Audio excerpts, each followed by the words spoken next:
नमस्कार, मैं हूं मुस्कान सिंह और आप देख रहे हैं ट्रेंडिंग न्यूज भारत। और इस वक्त की खबर आ रही है। और मजबूत साथी श्री राजीव रंजन जी, मुख्यालय प्रभारी और बड़े भाई श्री नवीन आर्या जी, आपके टेक्निकल श्रम एवं के प्रदेश अध्यक्ष और टेक्निकल सेल के इंजीनियर रामचरित्र सिंह जी, हम लोगों के अभिभावक, यहां पर उपस्थित श्रीमती उषा प्रसाद जी, श्रीमती मालती सिंह जी, सम्मानित नेता श्री वीरेंद्र मुन्ना जी, सम्मानित मंच पर बैठे साथी श्री अशोक जी एवं सभी साथी जो इस सभागार में यहां पर उपस्थित हैं, आप सबका अंतर्राष्ट्रीय श्रमिक दिवस पर हम पार्टी के मुख्यालय, बिहार के मुख्यालय और कर्पूरी सभागार में हार्दिक अभिनंदन और आप सबका स्वागत करते हैं। राष्ट्रीय श्रमिक दिवस का निर्माण इस दिन को इसलिए किया गया था कि देश के निर्माण में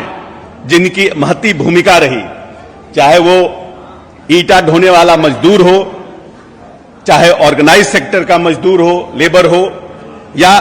टेक्निकली साउंड लेबर हो, सबको कहीं ना कहीं जो इस देश के विकास में जिनकी महती भूमिका है और जो सरकार के नियम कानून और जो सरकार की इच्छा शक्ति है उसको जमीन पर उतारने का काम करता है, उसको एक दिन हम सब लोग सम्मानित करने का काम करें और उनको रिकॉग्नाइज करने का काम करें। आज इस देश के और पूरी दुनिया के श्रमिकों को संवेदनशील होकर उनके किए गए कार्यों को सम्मान करने का दिन है, उनके प्रति अपनी कृतज्ञता व्यक्त करने का दिन है। और हम मानते हैं कि जब से हमारे नेता ने इस बिहार की बागडोर संभालने का काम किया 2005 में, तब से यह बिहार जब नेता को मिला था तो मात्र 24,000 करोड़ का बिहार था, और आज अपने 20 साल के अथक प्रयास से और अपनी दूरदर्शी सोच से माननीय नेता ने इस बिहार को लगभग 3.25 लाख करोड़ के बजट का बिहार बनाने का काम किया। और इस बिहार की मूलभूत संरचना के विकास में उन्होंने पहला जोर दिया कि अगर बिहार को, जिस व्यक्ति ने अपनी दूरगामी सोच के साथ इस बिहार की बागडोर संभालने का काम किया था, उनकी सोच इतनी लंबी थी कि उनको लगता था कि जब तक हम बिहार के मूलभूत संरचनाओं का विकास नहीं करेंगे, तब तक जो हम इस प्रदेश में कृषि पर आधारित जो हमारा प्रदेश था, क्योंकि बिहार का बंटवारा हो चुका था, झारखंड एक नया प्रदेश बना था और उसके तुरंत बाद माननीय नेता को यह बिहार मिला था, तो कैसे हम बिहार की मूलभूत संरचना को बदले। और लंबे, आपको जान के प्रसन्नता होगी कि जिस विभाग के हम मंत्री हैं, जब हम विभाग को नहीं संभाला तो मुझे इसकी जानकारी नहीं थी, लेकिन जब ये बिहार में माननीय नेता आए 2005 में, तो ग्रामीण सड़कों की संख्या इस बिहार में मात्र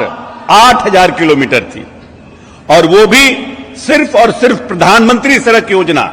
और वो भी बाहर की एजेंसियां,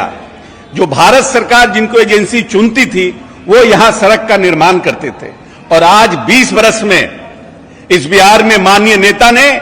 जो ग्रामीण कार्य विभाग, एक छोटा विभाग था, उसको माननीय नेता ने 1,14,000 किलोमीटर सड़कों का निर्माण बिहार के बजट से बनाने का काम किया। और इस प्रदेश में आज 20 साल के बाद कहां 8,000 किलोमीटर और कहां 1,14,000 किलोमीटर सड़क का निर्माण किया। और इस प्रदेश की मूलभूत संरचनाओं को, ये तो एक विभाग की बात कर रहे हैं, और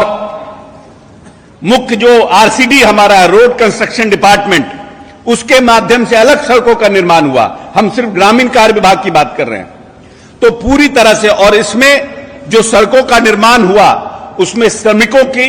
चाहे वो स्किल्ड लेबर हो, अनस्किल्ड लेबर हो, उनकी महती भूमिका है। इसीलिए आज जो बिहार 3,18,000 के आसपास करोड़ का बजट का बिहार बना है, इसमें आप सभी श्रमिकों की भी एक महती भूमिका है। और अगर आज बिहार देश के पटल पर एक चमकता सितारा की तरह उभरता हुआ नजर आ रहा है माननीय नीतीश के नेतृत्व में, तो उसका भी कारण आप ही हैं। और आपने न सिर्फ हमारे पहले की जो सरकारें थी उनकी सोच थी चरवाहा विद्यालय की, मानसिकता का, जब नेता जब शासन में आता है तो उसकी सोच कैसी है और वो कैसा शासन करने वाला है, यह भी बहुत महत्वपूर्ण है। इसके पहले के जो लोग थे, जिनको बिहार की जनता ने बहुत प्यार और सम्मान से, जितना प्यार और सम्मान से माननीय नेता नीतीश जी को इस बिहार की बागडोर सौंपी है, उतना ही प्यार और स्नेह से उनको भी इस प्रदेश की बागडोर सौंपने का काम किया था। लेकिन उनके कार्यकाल में इस प्रदेश में लाठी गुलाबन तेल पिलामन रैली होती थी, और हमारे नेता इस प्रदेश में बदलाव रैली करते हैं, प्रगति रैली करते हैं। इसके पहले लोगों की विचारधारा इस प्रदेश में चरवाहा विद्यालय की थी। हमारे नेता इस प्रदेश में आईआईटी, बीआईटी, एनआईटी, इस प्रदेश में चाणक्य लॉ इंस्टीट्यूट की स्थापना, आर्यभट्ट नॉलेज विश्वविद्यालय की स्थापना, निफ्ट की स्थापना, इस तरह करके 108 पॉलिटेक्निक का निर्माण इस प्रदेश में किया है।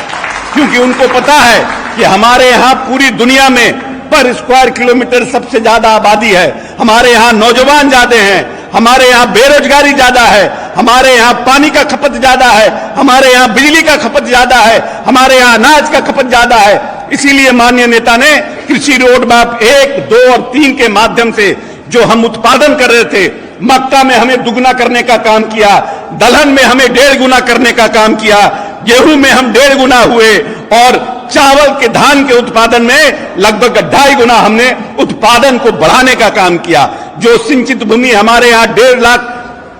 हेक्टेयर था हमारे पास, उसको माननीय नेता ने